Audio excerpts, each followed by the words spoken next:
Phone पर message आता है योर स्टेटमेंट इज जनरेटेड और दिल की धड़कन तेज हो जाती है। आप सोचते हैं इतना खर्च कब कर दिया। सच यह है कि सिर्फ आपकी कहानी नहीं है बल्कि आज के समय में हजारों लोग इसी जाल में फंसे हुए हैं।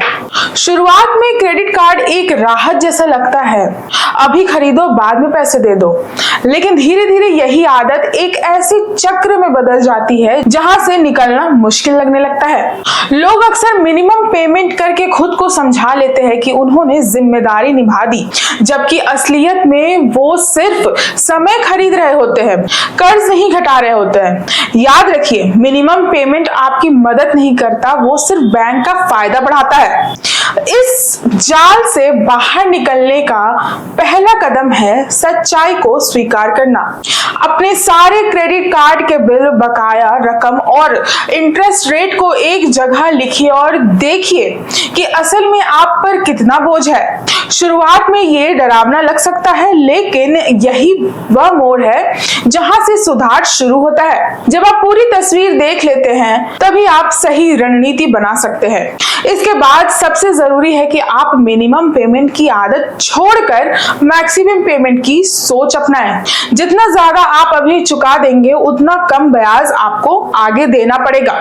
इसके साथ ही जब तक पुराना कर्ज खत्म नहीं होता तब तक नए कर्ज पर सख्त रोक लगाना जरूरी है। याद रखिए, आज का छोटा सा सैक्रिफाइस कल की बड़ी आजादी बनता है। आप चाहे तो कर्ज चुकाने के लिए दो आसान तरीके अपना सकते हैं, स्नोबॉल या एवलांचे। इसमें आप छोटे कर्ज को पहले खत्म करते हैं जिससे आपको मोटिवेशन मिलता है, जबकि एवलांचे में आप सबसे ज्यादा ब्याज वाले कर्ज को पहले खत्म करते हैं, जिससे आपका पैसा बचता है। तरीका कोई भी हो, लेकिन कंसिस्टेंसी सबसे ज्यादा जरूरी है। इसके साथ ही अपनी लाइफस्टाइल में छोटे छोटे बदलाव करना शुरू करें। बाहर का खाना कम करें, अनावश्यक शॉपिंग बंद करें और अपने मंथली सब्सक्रिप्शंस को चेक करें।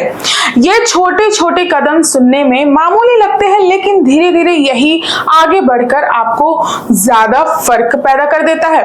अगर संभव हो तो अपनी इनकम बढ़ाने के रास्ते भी तलाशिए।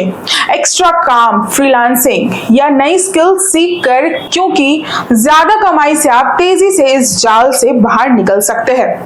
याद रखिए, कमाई बढ़ेगी तभी कर्ज जल्दी घटेगा। एक और जरूरी बात है इमोशनल स्पेंडिंग को समझना। कई बार हम जरूरत से नहीं बल्कि अपने मूड के हिसाब से खर्च करते हैं। खुश है तो खरीदारी, दुखी है तो भी खरीदारी और बोर हो रहा है तो भी खरीदारी। यही आदत धीरे धीरे हमें कर्ज के दलदल में ढकेल देती है। अगली बार जब आप कार्ड निकालें तो खुद से एक सवाल जरूर पूछें, क्या ये सच में जरूरी है या सिर्फ एक पल की इच्छा है? यही छोटा सा सवाल आपको कई गलत फैसलों से बचा सकता है। असली बदलाव तब आता है जब आप अपने पैसों पर कंट्रोल लेना शुरू कर देते हैं और क्रेडिट कार्ड को एक साधन की तरह इस्तेमाल करते हैं, ना कि सहारे की तरह। इसका मतलब यह है कि आपको क्रेडिट कार्ड को एक साधन की तरह इस्तेमाल करना है, ना कि सहारे की तरह। याद रखिए, अगर आप पैसे को कंट्रोल नहीं करेंगे तो पैसा आपको कंट्रोल करेगा। अंत में बस इतना समझ लीजिए कि यह स्थिति हमेशा के लिए नहीं है।